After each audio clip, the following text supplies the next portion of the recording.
Olá, turma. Sejam bem-vindos a mais uma aula da disciplina de Fisiologia Humana para o curso de Educação Física da UFRN. Eu sou a professora Nicole Galvão.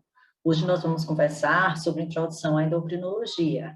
Essa é a segunda parte da aula. Turma, agora nós vamos estudar um pouco sobre a natureza química dos hormônios.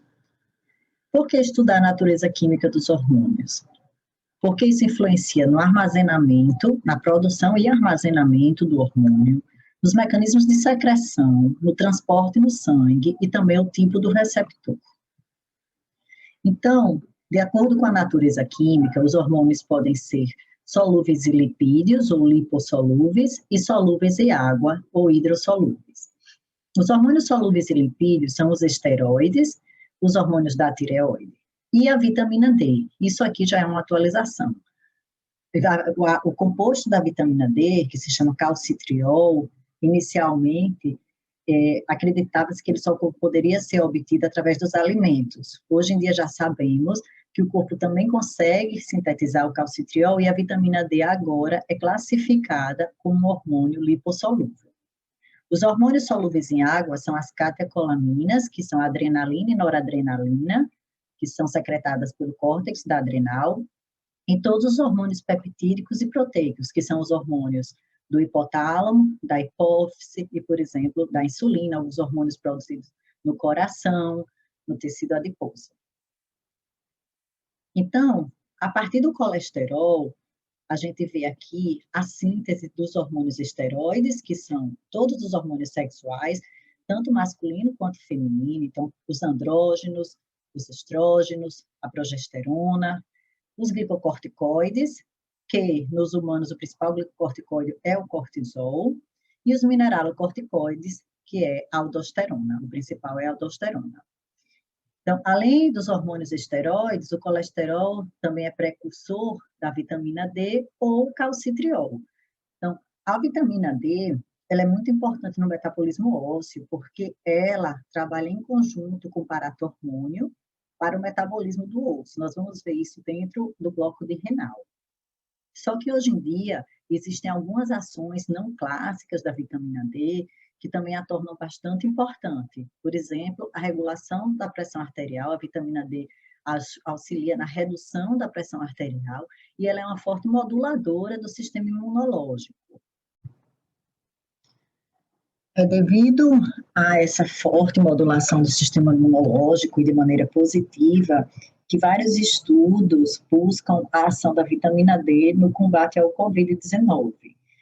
A ideia é que esse hormônio, ele incrementa o funcionamento do sistema imunológico, deixando o sistema mais robusto, e isso diminui o risco de infecção, mas uma vez também infectado, né, o indivíduo possa ter uma melhor resposta imunológica e reduzindo assim, então, os sintomas da doença. Recentemente, dia 10 de janeiro, saiu um artigo no The Guardian, um jornal inglês, que ele traz um resumo dos principais achados científicos com relação à vitamina D no combate do Covid. Após a síntese, tanto os hormônios esteroides quanto a vitamina D, eles são secretados de imediato, pois como ele tem uma natureza lipofílica, não é possível armazenar esses hormônios dentro da célula, porque eles saem livremente pela membrana celular. Então, existe uma produção e secreção imediata desses hormônios. Os hormônios da tireoide, apesar de eles serem lipossolúveis, eles não são originados pelo colesterol, e sim por esse aminoácido aqui chamado tirosina. Então, a tirosina vai originar tanto o T4 quanto o T3. Nós vamos ver a síntese detalhada desses hormônios na aula de tireoide. E, apesar de eles serem hormônios lipossolúveis, eles podem ser armazenados, porque a tireoide, ela tem uma organização histológica específica, então, vocês talvez viram em morfologia ou irão ver nas próximas aulas, que existem esses glóbulos da tireoide, e esses glóbulos dentro dele, existe uma grande molécula chamada tireoglobulina. Então, o T3 e o T4, ele é armazenado nessa grande molécula de tireoglobulina, como vocês podem ver aqui. Então, apesar dele ter uma natureza lipofílica, essa estrutura organizacional da tireoide permite com que esses hormônios sejam armazenados. Já os hormônios solúveis em água, que são as catecolaminas, todos os hormônios peptídicos e proteicos, eles são sintetizados no interior da célula e são armazenados em vesículas. Com relação à velocidade de secreção hormonal, então, como os hormônios solúveis em água, eles ficam armazenados em vesículas intracelulares, uma vez havendo um sinal fisiológico para a secreção desses hormônios, o que acontece é que essas vesículas, elas vão se fundir à membrana plasmática, como vocês podem ver aqui, e secretar o hormônio. Aqui vocês vejam, inclusive, que tem a modulação do cálcio, um mecanismo muito parecido com os de neurotransmissão, não é isso? Então, essa secreção aqui é uma secreção rápida, o hormônio já está lá pronto, na sua forma final, só precisa haver, então, a fusão da vesícula na membrana celular e a liberação do hormônio. Os hormônios da tireoide, ele tem uma velocidade de secreção intermediária. Eles são mais lentos que os hormônios solúveis em água, mas mais rápido que os esteroides e o calcitriol. O que acontece, como a gente vai ver na aula de tireoide, é que essa grande molécula de tireoglobulina, ela precisa ser quebrada. E só então, depois que ela é quebrada, que os hormônios da tireoide são secretados.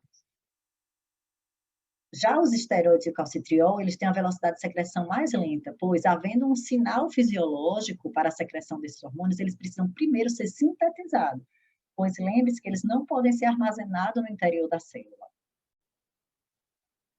Então, o que nós temos, ao final, é que os hormônios solúveis em água, eles têm velocidade de secreção hormonal maior, uma vez que eles já estão armazenados na sua forma final de secreção, basta ver o sinal fisiológico. Os hormônios da tireoide, havendo o sinal fisiológico de secreção, eles ainda precisam ser quebrados e só estão secretados. E os esteroides e o calcitriol, que é a vitamina D, eles precisam ainda ser sintetizados para só depois serem secretados. Algumas desordens endócrinas, elas podem ocorrer devido a alterações de secreção do hormônio. Algumas desordens são de hipersecreção e outras de hipossecreção. Então, depois que o hormônio é sintetizado e secretado, dependendo do tipo, da natureza do hormônio, ele pode ser secretado e transportado livremente no sangue, que é o que acontece com os hormônios hidrossolúveis. Aqui nós temos a epinefrina, né, ou a adrenalina, que está ilustrada aqui em azul, são uma das catecolaminas, e as catecolaminas, como são hidrossolúveis, elas são transportadas livre no plasma. Já os hormônios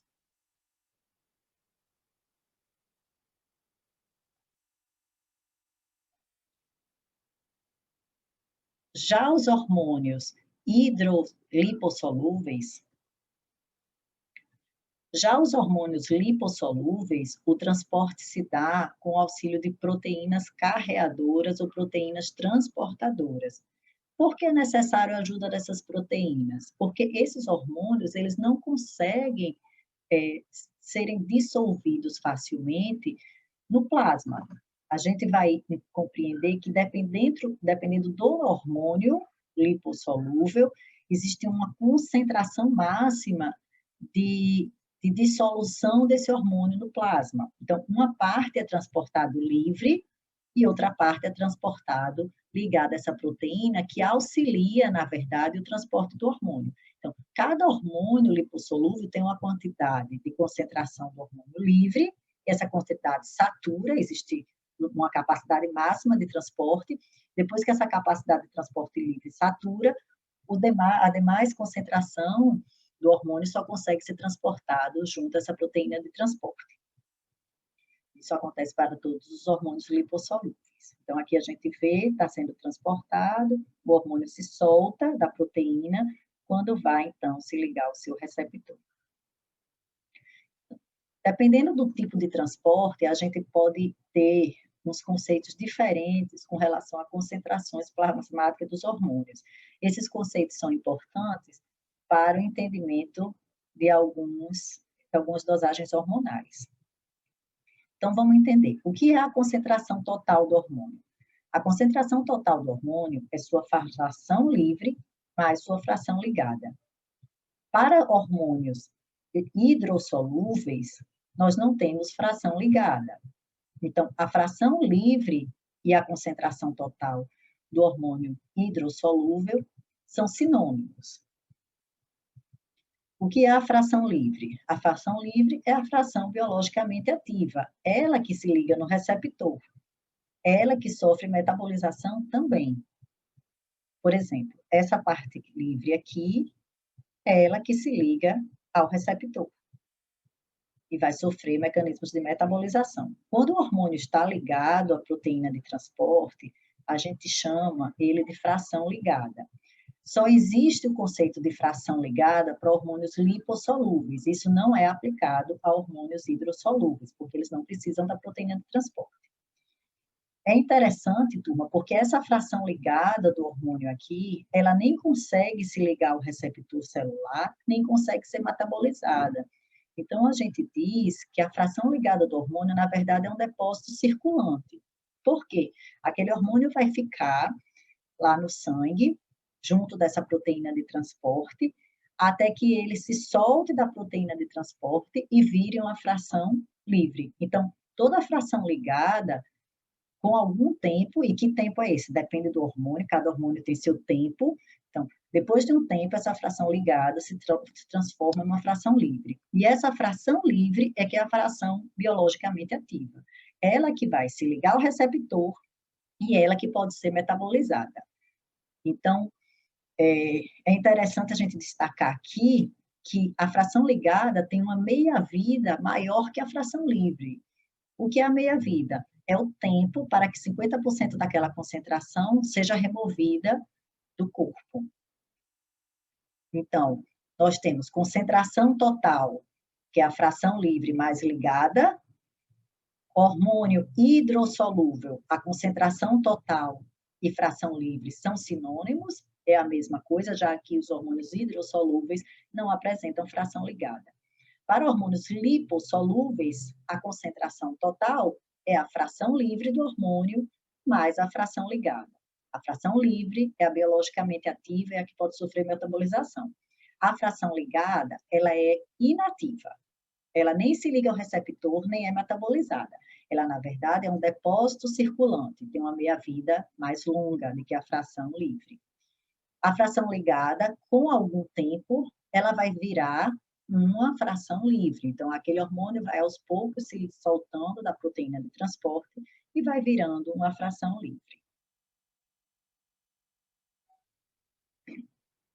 Qual a concentração plasmática indica a capacidade de secreção da glândula? É a fração livre, é a fração ligada ou é a concentração total? Se você quer se referir ao quanto uma glândula está secretando do hormônio, a gente deve, no exame clínico, sempre olhar a concentração total do hormônio.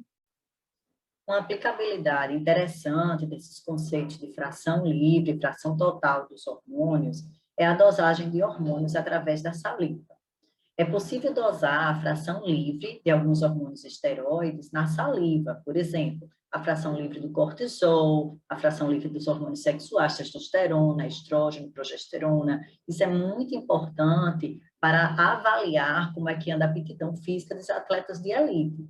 Nós vimos em algumas aulas, nós chegamos a discutir o que é o overtraining, que é o excesso de treinamento. No excesso de treinamento, a gente observou que é comum nós encontrarmos hipercortisolemia nos atletas, em função do estresse crônico, e, ao mesmo tempo, essa hipercortisolemia reduz a secreção de hormônios sexuais, testosterona, né, e hormônios sexuais femininos nas mulheres.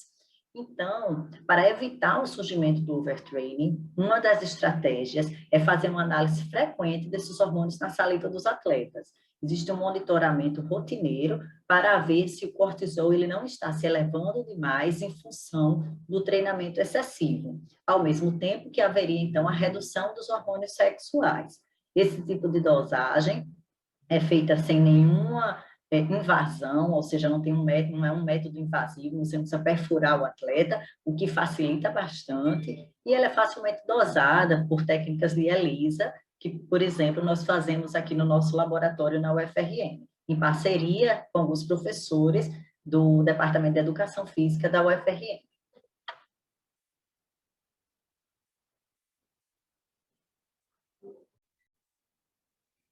Algumas patologias são associadas a desequilíbrios patológicos nas proteínas transportadoras, por exemplo, doenças hepáticas, já que essas proteínas são produzidas no fígado, desnutrição, obesidade, má absorção intestinal, algumas síndromes nefróticas, tudo isso leva a desequilíbrio, vamos ter alguns exemplos ao longo da disciplina, e também, veja que interessante, algumas terapias de reposição hormonal.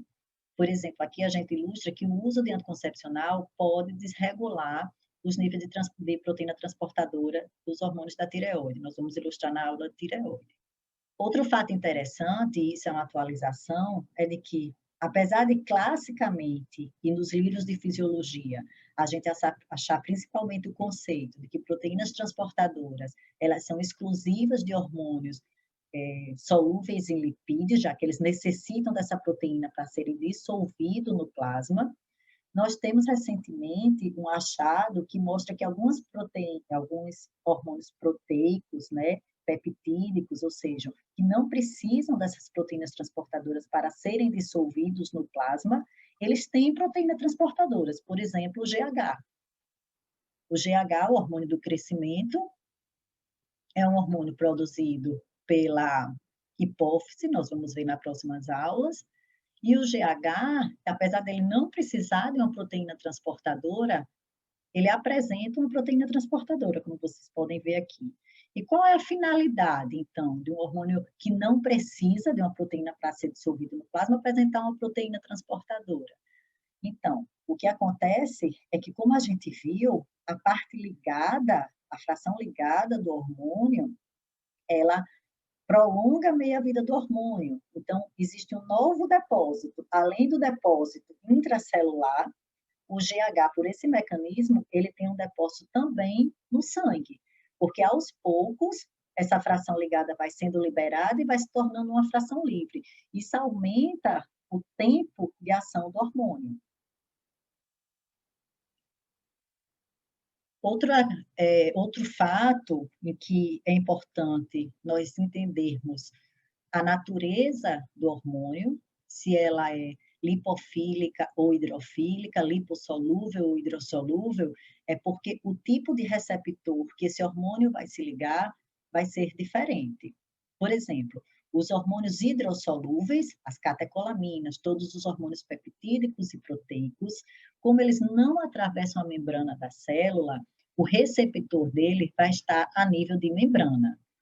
Existem diferentes tipos de receptores, vocês já podem ter visto em bioquímica, em fisiologia, né? Esses diferentes tipos de receptores, temos receptores canais, receptores que agem através de segundo mensageiro.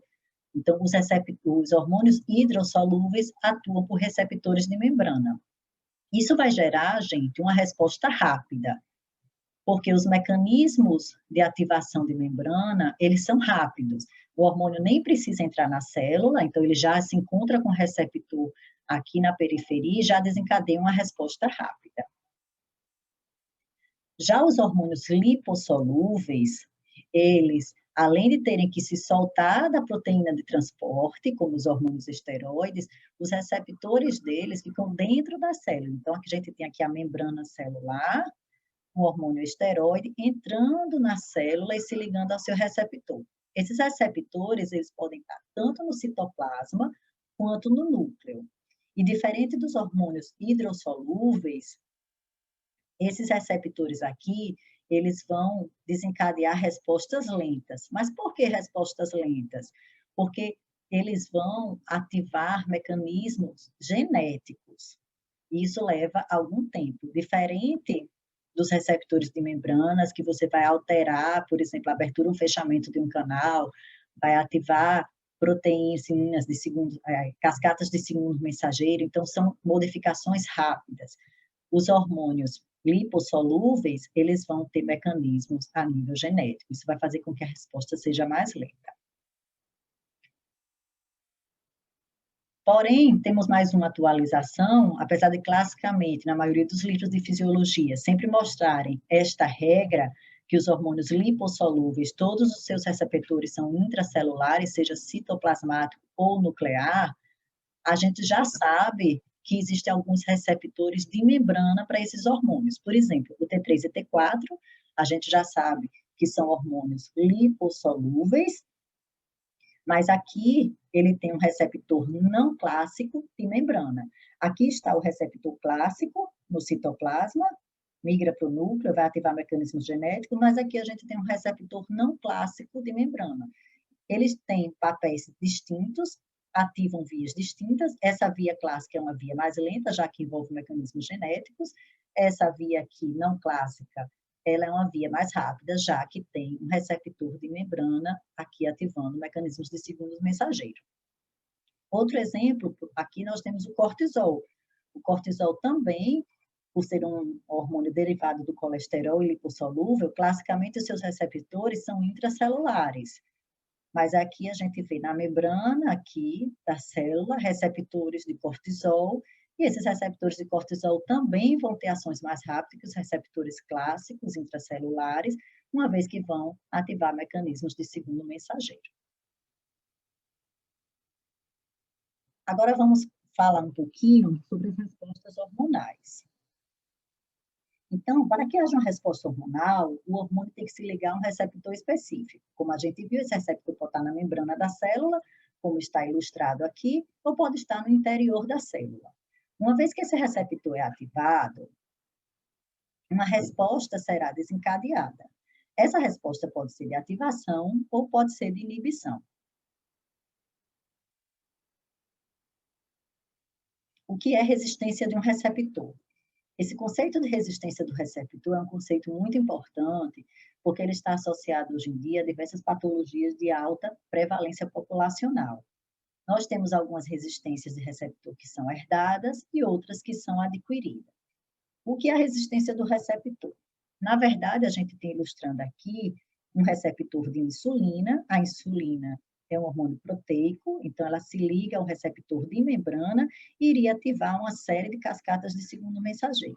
Só que esse receptor aqui, ele apresenta resistência. Então, o que é que acontece é que várias vias intracelulares, elas estão inibidas, elas falham. Então, a resposta final não é apresentada. Então, quando a gente diz que existe a resistência de um receptor, a gente não quer dizer que o receptor não exista. Ele existe sim, só que ele não está funcionando de maneira adequada. Então, algumas patologias associadas à resistência do receptor são a diabetes mellitus tipo 2, a obesidade, a depressão. Temos uma síndrome também dos hormônios tireoides, essa aqui é herdada e essa aqui pode ser adquirida com estilo de vida. Então, alterações de metabolismo de lipídios, alterações de metabolismo de carboidrato, estresse crônico, tudo isso pode levar à resistência do receptor. O fenômeno de resistência do receptor, quando ele é adquirido, ele pode ser revertido por uma modificação do estilo de vida e hábitos saudáveis. Quando ela é herdada, ela não tem como ser revertida. Nós vamos estudar mais sobre resistência do receptor na aula de controle da glicemia, na aula de estresse, na aula de obesidade.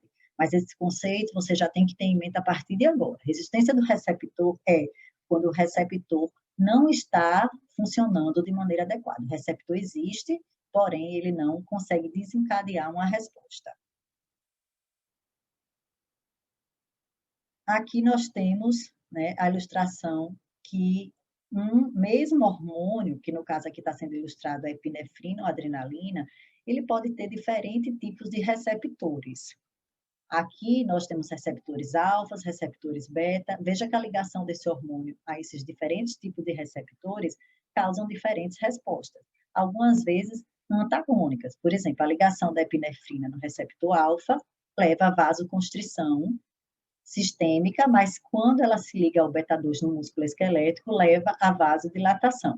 Nós vamos revisar, turma, todos esses mecanismos aqui de ação da adrenalina na aula de resposta ao estresse. Aqui é só para vocês terem em mente que um único hormônio pode ter diferentes receptores e eles vão levar a diferentes respostas.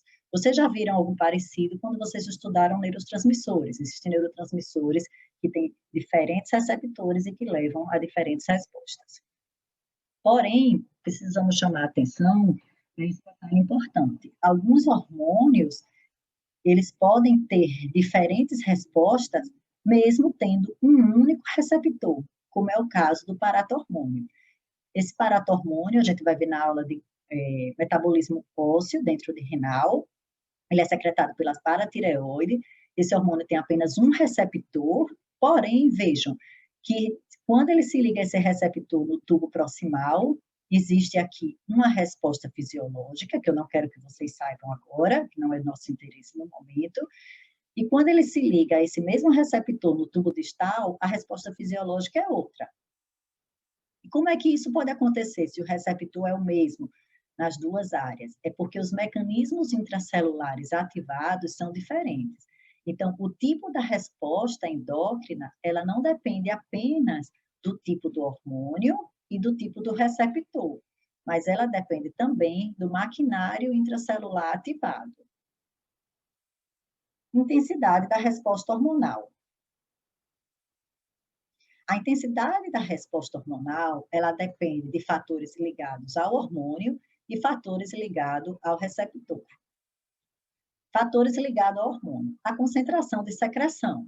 Tendemos a acreditar que quanto maior a secreção do hormônio, maior será a intensidade da resposta. Isso é parcialmente verdade, porque além da concentração do hormônio, nós temos que pensar no tipo do transporte, se ele é livre ou se ele é ligado. Por exemplo, pode ter um hormônio que tenha a concentração de secreção muito alta, mas esse hormônio ele seja transportado principalmente na forma ligado. Então, a forma biologicamente ativa, a fração biologicamente ativa vai ser baixa a concentração e a intensidade da resposta será baixa. Por outro lado, eu posso ter a secreção do hormônio, uma intensidade intermediária, só que ele é todo transportado na forma livre. Então, ele vai ter uma intensidade maior. Então, quando a gente pensa na intensidade da resposta, além da concentração de secreção, temos que considerar imediatamente o tipo de transporte. Transporte ligado, a intensidade da resposta é menor, porque aquela fração ligada, ela não é biologicamente ativa, apenas a fração livre. Além disso, nós temos que pensar nos processos de metabolização. Metabolização é a forma que você modula o funcionamento do hormônio. Modular para inativar ou modular para ativar também. Geralmente a gente tende a associar metabolização com inativação, que é o que acontece a nível hepático. Então, o fígado, ele inativa os hormônios, preparando assim para que eles sejam excretados. Mas nem todo o processo de metabolização, ele é de inativação. Existem diversos exemplos de processo de metabolização periférica de ativação do hormônio. Por exemplo, a gente tem aqui os hormônios da tireoide T4 e T3. Apenas o T3 é que vai exercer uma ação fisiológica. O T4, no interior da célula, ele tem que ser primeiro convertido a T3 para só depois ele exercer uma ação fisiológica. Então, nós temos um processo aqui de metabolização, de ativação. Aqui nós temos a testosterona sendo metabolizada de hidrotestosterona, que é o andrógeno mais forte. Temos também aqui uma relação entre o cortisol e a cortisona. O cortisol ele pode ser inativado a cortisona, mas a cortisona, que é a molécula inativa, pode ser ativada, pode ser metabolizada, ativando essa molécula e transformando em cortisol. Isso é muito comum em pessoas obesas, no tecido adiposo, a conversão de cortisol à cortisona. Então, todos esses processos são de metabolização, de ativação. E isso pode influenciar também na resposta, na intensidade da resposta hormonal. Por exemplo, se essa metabolização aqui ela estiver intensificada, a resposta hormonal será mais alta, porque a de hidrotestosterona é mais potente que a testosterona. Mesma coisa aqui, o T4, ele é transformado em T3 para ser biologicamente ativo. Se eu tiver isso aqui aumentado, eu vou ter uma resposta maior. Já se eu tiver um prejuízo disso aqui, dessa metabolização de ativação, eu vou ter também um prejuízo de resposta. Metabólitos e hormônios esteroides, como, por exemplo, andrógenos, cortisol também, estrógeno, que são os hormônios femininos, e da melatonina, que também conversamos sobre ela na aula do eixo hipotálamo-hipófise, pode ser feito a partir da urina. Esse também é um exame não invasivo, incomodar a saliva, ou seja, não precisa perfurar o voluntário ou o paciente, e também é bastante aplicado em análise, né, de como está a saúde dos atletas de elite.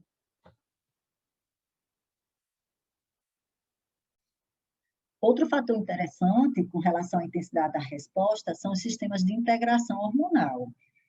Existe integração sinérgica e existem integrações. Vamos ver esse exemplo. O cortisol.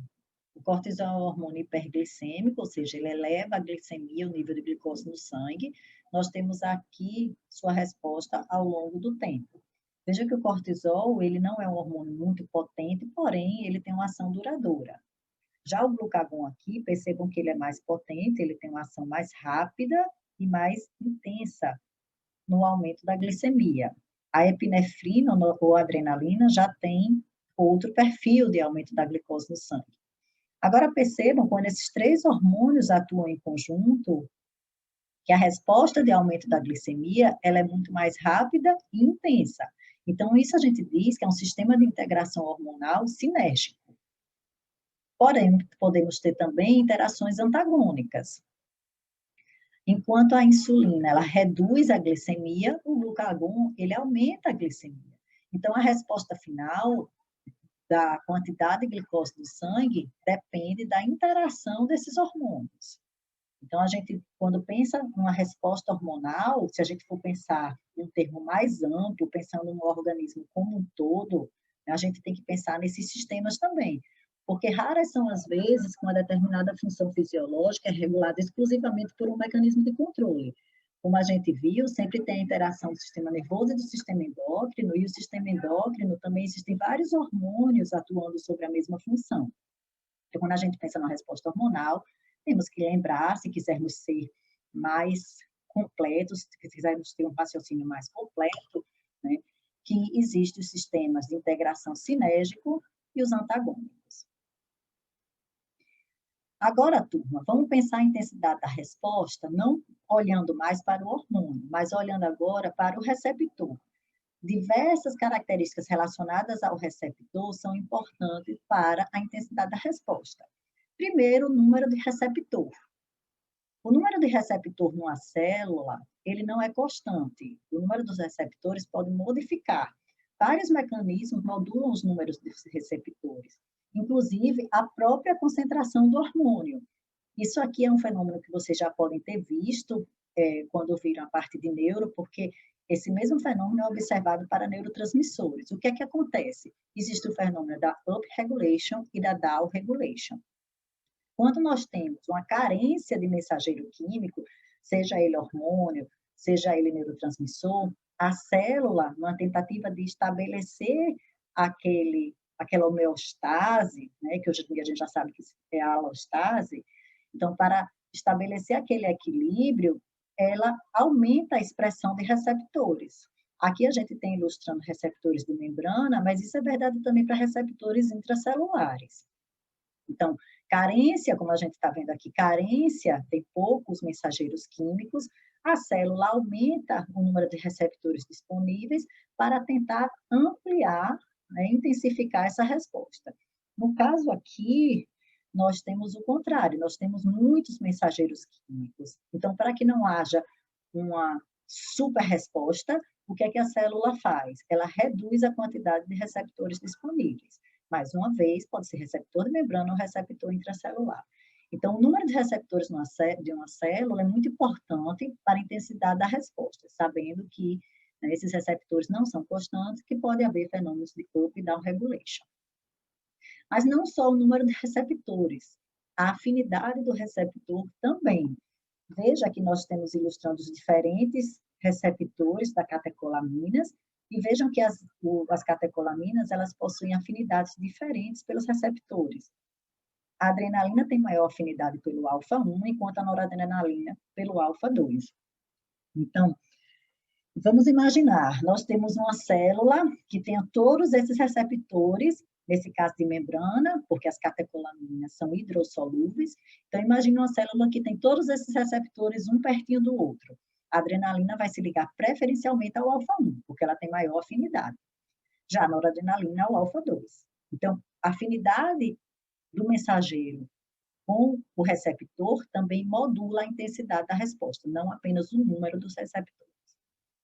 Além disso, os mecanismos de amplificação. Depois que o hormônio se liga ao receptor, a quantidade de vias ativadas dentro da célula, de mecanismos intracelulares, também vai influenciar na intensidade da resposta. Existem receptores que ele tem um amplo mecanismo intracelular, eles ativam vários mecanismos intracelulares, várias vias, então a resposta ela pode ser intensificada, enquanto existem receptores que ativam apenas uma via. Outro processo que modula a intensidade da resposta é o que a gente chama de permissividade. O que é isso? É quando a gente tem um hormônio modulando a quantidade de receptor de outro hormônio. Nesse caso aqui, a gente tem os hormônios da tireoide, eles são permissivos para a ação da epinefrina. Como assim? Os hormônios da tireoide, eles agem aumentando a quantidade de receptores para a adrenalina ou epinefrina, tendo assim uma ação permissiva para a epinefrina. Então, sem o hormônio da tireoide, o que acontece? Menos receptores estão disponíveis e a ação da epinefrina será menor. Então, a gente tem aqui, ó, a ação da epinefrina na presença do hormônio da tireoide e a ação da epinefrina sem o hormônio tireoide, isso aqui na quantidade de ácidos graxos liberados. Então, isso aqui a gente chama de permissividade. Assim como a tireoide tem ação permissiva para a epinefrina, nós vamos ver que outros hormônios também têm ação permissiva. Por exemplo, o cortisol tem também ação permissiva para a epinefrina. Nós vamos estudar mais à frente. Temos que, então, saber, ao final dessa aula, a natureza química dos hormônios, porque ela é importante para o armazenamento, secreção, transporte plasmático, tipo do receptor. Quando nós entendemos a natureza química dos hormônios, nós temos a capacidade, então, já de entender alguns tipos de exames laboratoriais hormonais, o que é fração total, fração livre do hormônio, qual é a fração biologicamente ativa, qual é a fração que está relacionada ao poder de secreção da glândula. Isso é importante porque tem patologias associadas tanto à disfunção de secreção quanto de transporte. Temos também, então, que entender a resposta hormonal. A resposta hormonal tem um conceito importante para diversas patologias, que é o conceito de resistência do receptor. Temos que entender o tipo de resposta hormonal e a intensidade da resposta, que temos que ter em mente alguns conceitos relativos ao hormônio e ao receptor.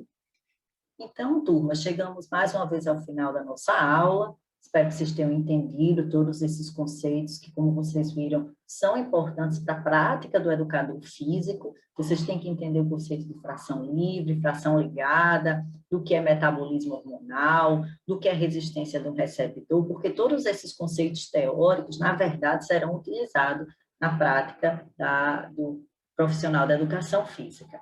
Temos, como a gente já vem fazendo, temos algumas questões no CIGAR disponíveis a respeito, né, dessa aula, que vai ajudar no processo de aprendizagem. Então, nos vemos na próxima aula. Um abraço.